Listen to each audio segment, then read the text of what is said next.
Hello friends. संधारित्र के about पिछली वीडियो में मैंने आपको बताया था कि इसकी एक कैपेसिटेंस होती है। मतलब हमारे लिए भी ज़रूरत है कि हमें कितना स्टोर करना है, किसी चीज़ को कितना देना है। कि ये भाई आपका मोबाइल है, फ्लैश के लिए ये जरूरी नहीं कि भाई हमको इतनी सारी एनर्जी चाहिए। जिसके लिए जितनी चाहिए उसी के हिसाब से उसकी क्या कैपेसिटेंस यानी कि धारिता। ओके, वैद्युत धारिता जो है हम वो बढ़ाते हैं। किस तरह से बढ़ाते हैं? तो किसी संधारित्र की वैद्युत धारिता, संधारित्र की वैद्युत धारिता कैसे सेट करते हैं? मतलब कोई भी संधारित्र आप बनाओ। संधारित्र कई प्रकार के हैं देखो। तो मैं समांतर पट संधारित्र को लेकर चल रहा हूँ। जब दो प्लेट उनके क्षेत्रफल इक्वल हो या ना हो कोई दिक्कत नहीं है, कम ज्यादा क्षेत्रफल की हो सकती है, पर परस्पर अभिमुख ऐसे वो रखी हुई है एक प्लेट। तो मैं वो बता रहा हूँ। तो संधारित्र की वैद्युत धारिता हम किस तरह डिफाइन तो की हुई है।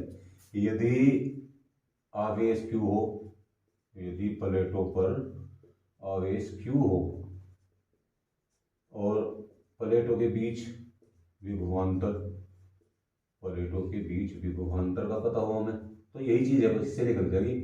विभवांतर भी हो तो धारिता जो होगी हमारी धारिता C वो होगी Q अपॉन V। इसे समीकरण 1 मान के मैं भूल जाता हूँ। देखो हम किस तरह से करेंगे। ये दो प्लेट ली मैंने, अब इनका बस सिर्फ ये हिस्सा आपको दिखाई दे रहा है। तो ये प्लेट मान लीजिए x है, ये प्लेट मान लीजिए y है, और x और y के बीच का जो डिस्टेंस है मान लो वो d है। प्रत्येक प्लेट का क्षेत्रफल a है, क्षेत्रफल। ओके, मतलब कैसे मान लो, मैंने ऐसे दिखा रखा बिल्कुल बस ऐसे। तो ये प्लेट है और इनके बीच फिलहाल कोई मैं परावैद्युत पदार्थ, मैंने जैसे बताया था, रुई, अभ्रक, कागज, मोम, तेल, जल, ठीक है, कोई भी परावैद्युत पदार्थ इनके बीच में मैंने क्या है रख दिया है, और उसका परावैद्युतांक के है। ठीक है, मतलब कई तरीके हैं। मैं ये परावैद्युत संधारित्र माना जाता है बेस्ट। के जब इसमें भर देते हैं थोड़ा इसका क्वालिटी जो है वो अच्छी मानी जाती है। क्या कारण है सब बताऊंगा। प्रत्येक प्लेट का क्षेत्रफल ए, प्रत्येक प्लेट का, बहुत सिंपल एकदम, थोड़ा सा थ्योरेटिकल बना दिया मैंने वैसे ही, वो है ए। और प्लेटों के बीच की दूरी, प्लेटों के बीच की दूरी एक्स वाई वो है डी। ओके, प्लेटों के बीच अगर मैं देखूं वैद्युत क्षेत्र, क्योंकि मेरे को वी निकला, वी निकालना है, इनके बीच में विभवांतर क्या है इस केस में। तो प्लेटों के बीच वैद्युत क्षेत्र पिछले चैप्टर में मैंने जब कोस का पर में बताया था, तो ई है सिग्मा अपॉन एप्सिलॉन नॉट के। और विभवांतर निकल गया भाई। प्लेटों के बीच विभवांतर कितना है देखो, सिंपल है। तो प्लेटों के बीच जो विभवांतर है फिलहाल वो v, उसका फार्मूला होता है आपको पता होगा, v इज इक्वल टू ई गुणा दूरी। ठीक है, तो e और डिस्टेंस कितना था मेरा, वो डिस्टेंस है d। ओके, या कहूं कि sigma upon epsilon not K into D. Sigma is equal to Q upon A. तो मेरा v जो आता है वो आ गया q upon A epsilon not K into D. और ये वैल्यू मैं समीकरण 1 में पुट कर रहा हूँ। तो समीकरण 1 से मेरी धारिता निकल के आ गई C is equal to Q upon V. V की वैल्यू है Q upon epsilon not K into D. तो ये निकल के आ गया A epsilon not K upon D, A epsilon not K upon D. ठीक है, यानी किसी भी संधारित्र की धारिता वो केवल ए, के और डी, क्योंकि एप्सिलॉन नॉट तो क्या है नियतांक है, तो बस तीन ही चीज पर डिपेंड करती है कि सी डायरेक्ट समानुपाती है ए के, यानी प्लेटों का क्षेत्रफल जितना ज्यादा लेकर चलोगे आप, हमारे हाथ में है ना, हमने कितने माइक्रोफैरड का या फैरड का बनाना है, तो वो सब ये चीज बताती है कि कितना मैं क्षेत्रफल लेकर चलूँ, कितना इनके बीच का डिस्टेंस रख के चलूँ। तो डिस्टेंस के साथ तो उल्टा रोल है, लेकिन फिलहाल सी के साथ समानुपात में है ये, यानी इसके बीच जो परावैद्युत पदार्थ भरा गया है उस पर देखो कितना डिपेंड कर रहा। ठीक है, डायरेक्ट समानुपाती, जितना ज्यादा होगा के उतना होगा ज्यादा सी। बस ये चीज अलग है। देखो ये भी हमारे हाथ में है सी, इसके साथ कैसे है वैध परमाणुपात में, यानी जितना नजदीक हम प्लेटों को कर देंगे ऐसे, समझो उसकी धारिता उतनी ज्यादा बढ़ जाएगी। तो ये हमारे हाथ में है तीन चीजें, तीन फैक्टर। और अपनी जो धारिता हमें बनानी है, मान लीजिए मैं 200 माइक्रोफैरड का कोई संधारित्र बनाना है। ओके, 200 माइक्रोफैराड का संधारित्र बनाना है, तो उसी हिसाब से आप मान लीजिए एक चीज पुट कर लीजिए। मैं तो भाई ये 1 वर्ग सेंटीमीटर लेके चलता हूँ, डी का पता चल जाएगा आपको, के आपके पास है, परावैद्युत पदार्थ का परावैद्युतांक तो आपके पास है। तो कोई भी एक चीज आप सेलेक्ट कर लो, ये ले लो, या ये कहो कि मैं तो 1 मिलीमीटर के डिस्टेंस पर रखता हूँ ना, D is equal to 1 millimetre, तो फिर आपकी ए की वैल्यू आ जाएगी, फार्मूला। ओके, न्यूमेरिकल कोई पूछता है तो ए, के और डी की वैल्यू देगा आपको, सी की वैल्यू पूछेगा आपसे, ठीक है। दूसरी कंडीशन ये है इसमें, ये वो कंडीशन थी जब प्लेटों के बीच में परावैद्युत पदार्थ भरा था, और अगर प्लेटों के बीच परावैद्युत पदार्थ ना हो रहा हो, प्लेटें बिल्कुल बस ऐसे हैं, ये एक्स प्लेट, ये Y plate, x y is equal to D, लेकिन इस बार के इज इक्वल टू 1 दिखाना भी नहीं है इसको, के इज इक्वल टू 1 लिख के बस ये है, और क्या। तो क्या क्या चीज है देखो, वही अगर आगे क्यू हो, वोल्टेज वी हो, तो C is equal to Q upon V, पहले वाली लाइन, पहले डेरिवेशन की। अब मैं वही वी निकालता हूं, तो वी निकालने के लिए मेरे पास क्या क्या है देखो, तो वी इज इक्वल टू होता है ई गुणा डी, ई की value sigma upon epsilon not है, इस बार के नहीं है इसके साथ में, ये इंटू डी, ये बोल रहे Q upon A epsilon not और इंटू डी। तो इस बार मेरा सी क्या होगा, समीकरण 1 से क्यू अपॉन वी, तो Q upon A epsilon not और इंटू डी, क्यू खत्म, तो C is equal to A epsilon not upon D. वायु संधारित्र बोलते हैं इसे, जब प्लेटों के बीच वायु होती है, के की वैल्यू 1, तो इसे बोलते हैं वायु संधारित्र।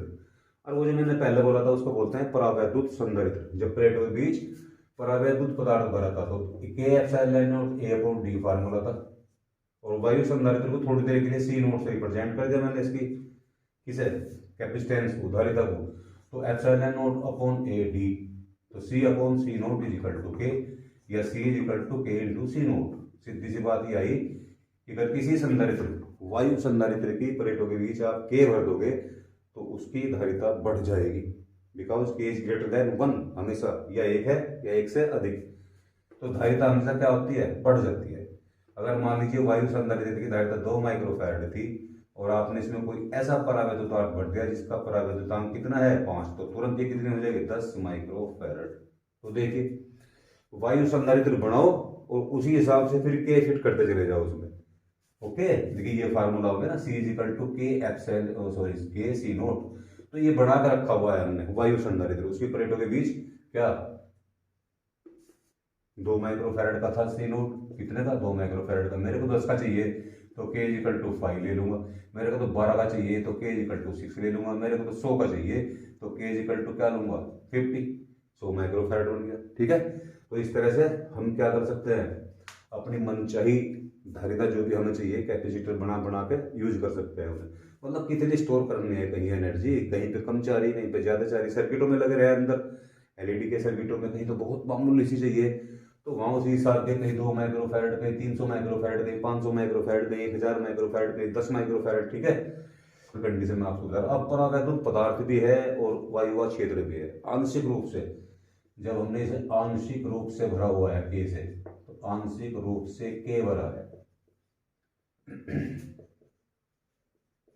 ये भी बस ऐसे ही है, ये एक्स प्लेट, ये वाई प्लेट, ये लो जी X plate Y plate, okay. और मैंने क्या किया कि इस कुछ क्षेत्र में यहां से इसके के भर दिया और बाकी खाली रखा इसको, तो ये हो गया आंशिक रूप से भरा हुआ, ये एक्स वाई, ये मान लो जेड है, ओके। तो ये टोटल डिस्टेंस डी है, मैं अभी डी ले रहा, लेकिन इसे मैंने मान लिया टी अपनी तरफ से कि ये क्या है टी है। तो इससे क्या है, वैद्युत क्षेत्र की तीव्रता अलग है और इधर वैद्युत क्षेत्र की तीव्रता अलग है, इधर E1 इधर E2, ओके। थ्योरी यही बढ़ गई, एक समांतर प्लेट संधारित्र थी, प्लेट एक्स और वाई, हालांकि मैं चार्ज वार्ज वगैरह नहीं दिखा रहा हूँ उसमें, दिखाना आपको पॉजिटिव पॉजिटिव इधर, इधर नेगेटिव नेगेटिव, ठीक है, लेकिन मैं नहीं दिखा रहा हूँ, बस ऐसे कर रहा, कोई दिक्कत नहीं है, सब एक ही बात है, समझते हैं, ये ऐसे कर लेना। तो इधर वैद्युत क्षेत्र अलग है, यहाँ तो मुझे पता है, देखो E1 क्या है, E1 है सिग्मा अपॉन एप्सिलॉन नॉट के, और यहाँ E2 की अगर बात करूँ तो वो है sigma upon epsilon not, okay. तो जो विभव के चेंजेस है V1 या V2, या मैं इसको लिख लेता हूँ VXZ, इसको लिख लेता हूँ VZY, ये डिफरेंट होंगे, टोटल V निकालना, टोटल V निकल गया मेरा, तो वी एक्स जेड क्या है, देखो वी एक्स जेड है E1 into T x Z, ठीक है। एक्स जेड की वैल्यू क्या है टी, तो ये हो गया वी, इसे देखूं मैं जेड वाई, तो ये है मेरा E2 और डिस्टेंस क्या है जेड वाई, तो z y is equal to D minus T, z y होगी डी माइनस टी, हो गया। अब मैं टोटल अगर v देखता हूं तो वो हो गया मेरा V x z plus V z y, यानी E1 into T plus into D minus T, value put की, तो sigma upon epsilon note E1 में के है, K into T plus sigma upon epsilon not, K नहीं है D minus T, sigma और epsilon not common आ गए, तो T upon K plus D minus T, और ये पता है मुझे कि sigma is equal to Q upon A, epsilon not D minus T plus T upon K, replace कर दिया, तो C is equal to Q upon V, okay. तो सी आ गया मेरा Q upon A epsilon not D minus T plus T upon के, सी ए epsilon not D, ठीक है। ये तीन अलग अलग तरह के डेरिवेशन थे। वायु संधारित्र जब प्लेटों के बीच वायु थी, परावैद्युत संधारित्र जब प्लेटों के बीच परावैद्युत था, यहाँ आंशिक रूप से परावैद्युत पदार्थ भरा हुआ है प्लेट के बीच में, तो ये डेरिवेशन हो गया, ठीक है। इसके बाद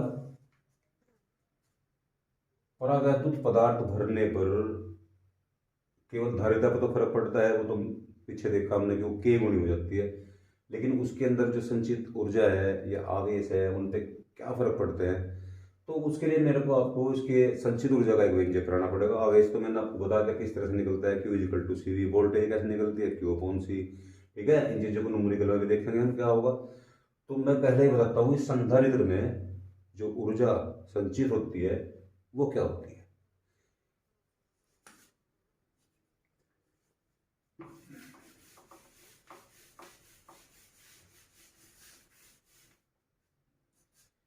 संधारित्र में संचित ऊर्जा 1/2 CV² से रिप्रेजेंट होती है।